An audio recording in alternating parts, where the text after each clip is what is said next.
Hi everyone and welcome to my channel, The Daily DIYer. I am Shannon and today I am so excited to have you here because we are hacking really simple tomato cages. Yep, there are so many fun and different ways you can use these, and they're also super affordable. I found these at my local farm supply store for only $1.79 each. They did have some larger ones too, so depending on the size, price will go up a little bit, but we're going to use the cheapest ones in all the projects today to keep this budget friendly. And I also really like these too because the gauge of metal on these is a little bit thinner, so it's easy for me to come in with some wire cutters and just trim the points off of this. Our first project, we're going to be making a really simple and easy but affordable side table. So once I had those points cut off the bottom, took this outside, I'm spray painting it with some matte black spray paint. Now this had sort of a galvanized metal look on it, so if you like that look, you don't have to paint it at all, or you could even just give it a clear coat.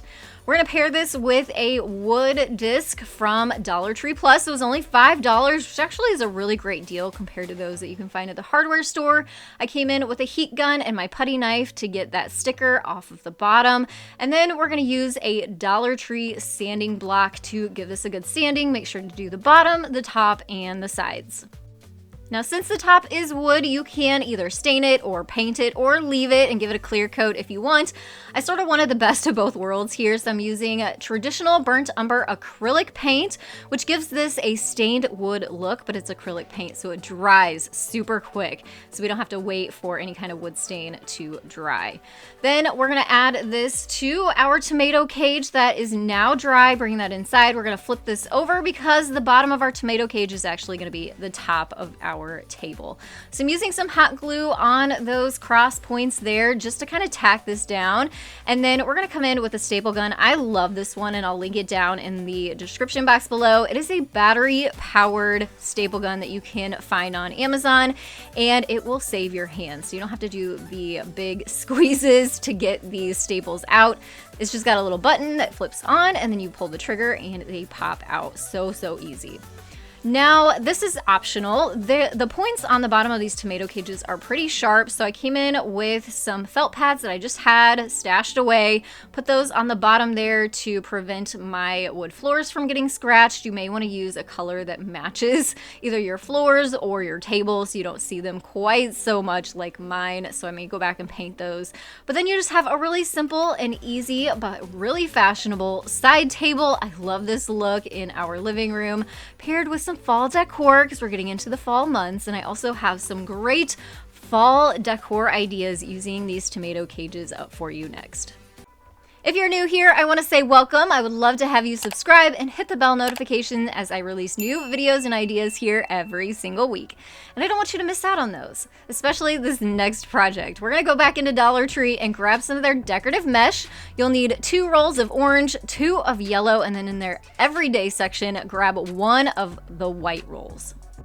Do these colors remind you of anything? Yep, how about a candy corn? We're also going to grab these orange lights from Dollar Tree. 3 packs total, and we're gonna connect those all together so they look just like this, and we're gonna turn a tomato cage into the cutest candy corn. Now, to attach these, we're gonna need some zip ties as well, but we need a zip tie at the very top to hold our candy corn together. So we need to make the top look like a candy corn, so it's kind of got that pulled together and rounded top. And to do that, we're gonna take some pliers. We're gonna pull our points on our tomato cage over and into the center there, all 3 of them, and we're gonna use those hooks to now attach them all together with a zip tie. So this is what we got going on right now. It helps to kind of get your zip tie started and then connect all those hooks down into your zip tie and then pull it tight, trim off that tail.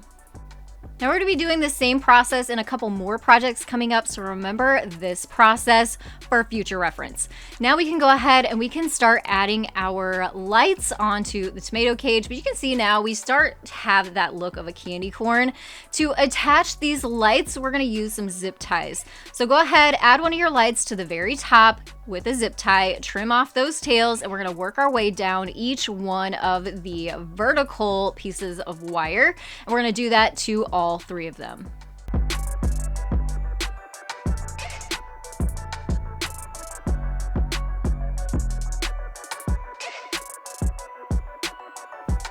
So this may not look like much yet, but this is just basically the basis of our candy corn starting to take form. But now the fun part, we can start adding those colors. Again, you need 2 orange, 2 yellow. You only need 1 white. You'll need some zip ties and something to trim those zip tie tails off with.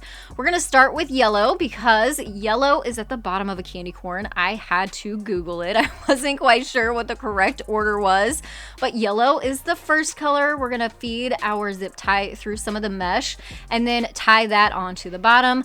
We're gonna zip tie this at those cross points all the way around so we have a good base so our mesh stays in place to get started, and then to start wrapping this. So what I found was if you actually give it a twist in the middle of each section, it's going to give you more coverage, and it's also going to give your candy corn some texture instead of just wrapping it straight and solid all the way around. So for each section, just do a little twist. Right here, you'll do a little twist, and you'll just keep going around and around. Now, you could do just 1 row, and that'll give you, a pretty good look, but I really wanted some good coverage here, so I went around mine with 2. So our next section, we're gonna do the orange in the same way, just adding a zip tie at the bottom or at the center section, and then starting to wrap that holds it in place. To add in a second row, I literally just took and tied a knot so that they would stay together. You could zip tie them if you wanted. At the top, you'll only need 1 roll of the white, and you'll just go around twisting, and then once you get to the end, zip tie it to keep it in place. And this is what it looks like during the day. Super duper cute. This would be so cute indoors or out, depending on the type of lights that you buy. But this gets such a cute Halloween vibe at nighttime with those orange lights. You could even swap them out for clear lights and get more of the color vibes from the mesh too. This is a really easy fall topiary idea, and you can do this several different ways. I'm going to show you how I did it. I found some of this lighted leaf garland on Amazon, and I'll link it down below, that were battery packs, and then the lights can do different settings too, which is kind of fun. I ended up adding 2 packs of these onto one of the topiaries. You can see the fun light effects that you can choose from with this, but you can also use just plain Christmas lights and buy some leaf garland from the store, or if you already have garland, use that. To start, we are gathering the top with our zip tie just like we did in the candy corn project before we start adding our garlands onto this tomato cage. Again, with our zip ties, we're gonna go around the bottom. That is just gonna give us a nice coverage around that main ring at the bottom, using some wire cutters to trim off those ends. I did add several to the bottom because I want to make sure that first row really stayed in place. And then you can come in and start wrapping the rest of your garland around kind of randomly to get good coverage. And of course, the more strands of this you add, the more coverage that you're gonna get. I decided to just do 2, kind of give it more of a simple look. But you could, of course, even add like a mesh underneath it to get better coverage, and then you don't have to purchase so much garland. And to really dress this up even more, we're gonna grab one of these planters. They were at Dollar Tree last year. It was a really great deal, and I still had some left over, so we're gonna use that as a little stand for this. I found these wood discs at Hobby Lobby. They were in a pack of 6 for only $12, and sometimes you can get them on sale too. They're about 14 inches across, and it fit perfectly on the top of this planter. I just hot glue that on the top to keep it in place, and then we're going to cover that up with some Spanish moss, which is also from Dollar Tree. Just gonna completely cover up that wood disc at the top and make it look like it's full, but really the whole thing's empty on the inside. If you need to add some weight because you're gonna put this outside, absolutely add some rocks, add some bricks in there, and that'll help hold it down and conceal it too. So here's what it looks like out on my front porch with a cute little fall sign with it. Be cute with some pumpkins too. You just set that tomato cage right on top. If it's gonna be inside, you probably don't need to glue it or tack it down. But if it's gonna go outside like this, you wanna add some staples in there or some glue in there to attach it permanently. Now, I know we're just now getting into fall, but it's never too early to start thinking about Christmas. You can check out my other channel, The Cozy Christmas Cottage. We are already starting Christmas DIYs over there, so if you're a Christmas fanatic, check the description box below, head over there, subscribe. If you are a Christmas fan, you don't want to miss out on those ideas. We're going to turn this topiary into a Christmas tree, very similar to the fall one we just made. I found these Christmas lights very similar to the fall garland we used in the last project too, but they're just lights with a battery power, and the same thing. We're going to gather the top with the zip tie to keep them together to give us that point at the top. However, we are going to do an extra step here. We're going to take some floral wire, we're going to attach it to that bottom ring because this is upside down again, and we're going to take that and we're going to twist it over each one of those interlocking rings around the top, and we're going to come back down the bottom the same way. So that way what we're doing here is we're creating a little caged extra effect to add some extra supports on the base of this tomato cage for us to then wrap the garland around. So this just gives it more of the circle shape, whereas if it didn't have this, you would get more of a triangle shape if you pulled that garland tight.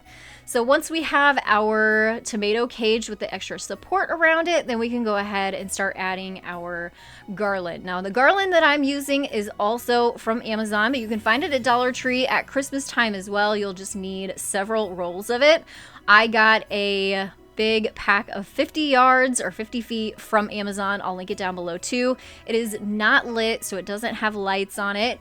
It's going to cost you a lot more if you get some garland this long that has lights on it, so keep that in mind. It may be a little bit more budget friendly to do it this way. We're going to take a zip tie, we're going to pull that around the bottom circle, trim off the end, and we're going to do that around the bottom just like I did in the last one, adding several different zip ties so we have a good base. It's going to cover up that silver ring for us and just keep that in place. Once we have all our zip ties around the bottom, you can just start kind of wrapping and then adding a little zip tie here and there. You don't have to do a ton of zip ties because it stays in place pretty well.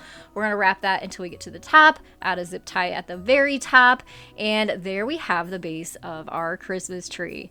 We can't leave our Christmas tree undecorated though, so we're going to add our lights. I love these, and these are outdoor safe too. I will link these down in the description box below as well. We're going to start at the top. I just kind of fed it through part of the garland and then just started wrapping this around the tree until I got to the bottom.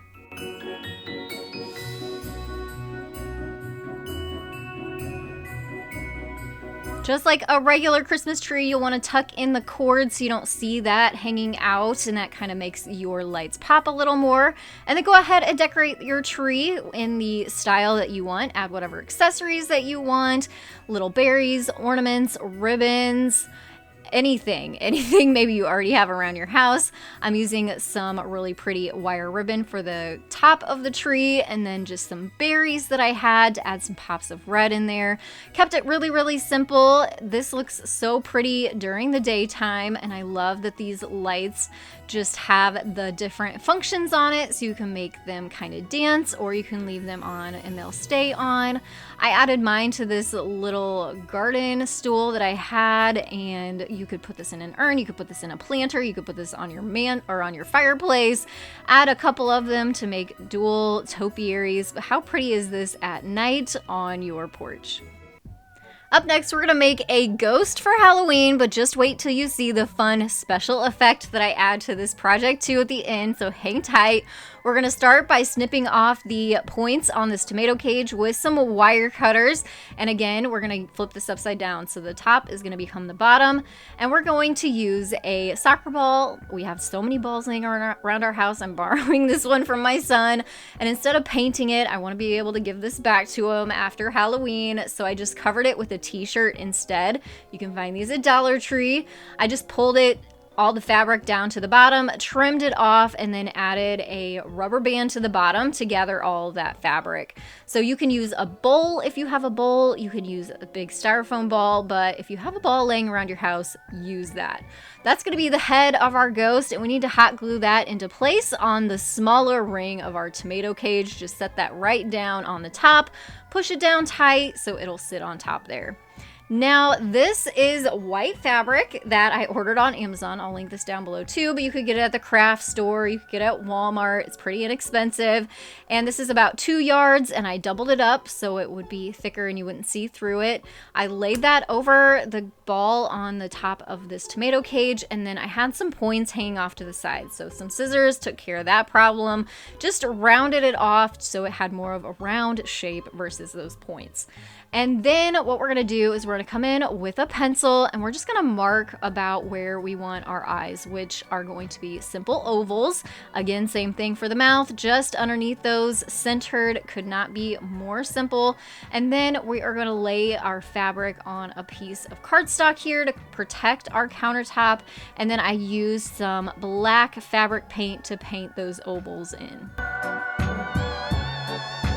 You want to go ahead and let this sit and dry before moving on to this next step, which is basically just putting it right back onto the top of our tomato cage. Make sure you get the face on there where you want it so it's not lopsided and it's even. And this is looking pretty cute so far. To attach this and so this little spooky ghost doesn't move around, we're going to add some hot glue underneath the fabric on top of the ball. And then for the back, we're just going to kind of fold the sides in and over, and we're going to use some safety pins on the back side there to keep our ghost together.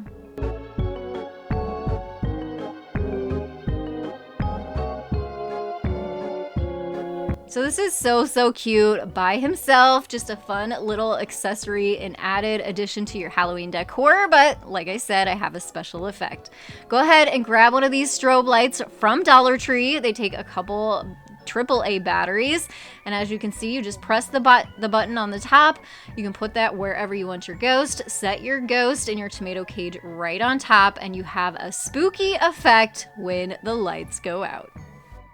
So as you can see, there are so many amazing things you can do with tomato cages, and I've used them in the past before, and I wanted to throw in a couple of these ideas that I have used and shown, but if you're new, you may have never seen them before, so we're gonna put those in there too. This one, again, we're cutting those points off of our tomato cage. You can paint it up and use it as a plant stand. What a cute idea is this? You just set your pot right down into that smaller ring. This one I painted white and added a fern to. This is so cute. Again, great for indoors and for outdoors. Now this next one is amazing because it is one project, but there are so many different uses for it. We're gonna take a large planter, we're gonna flip our tomato cage upside down, and instead of cutting those points off, we're gonna bend those right down into our planter. This is the same planter from Dollar Tree that I showed you in the fall topiary, but maybe you already have a planter on hand. You just wanna make sure it is bigger than the bottom ring of your tomato cage. Once you have those points folded into the center, that's basically going to hold your planter in place. And then there's so many different uses for this. This idea, I'm just adding some ice into the planter and using it as a little cooler, which is great for summertime parties, springtime, fall time parties. You could also put this by the pool. You could add sunscreen and beach towels to it. You could put this in your backyard and make it a bug station and put bug spray and sunscreen in it. So sky's the limit with this idea. It is such a useful hack. Let me know which one of these projects was your favorite down in the comments below. And if you're new, don't forget to hit that subscribe button, turn on those bell notifications. And I want to thank you all so much for joining me today. I will see you in the next one. Have a creative day.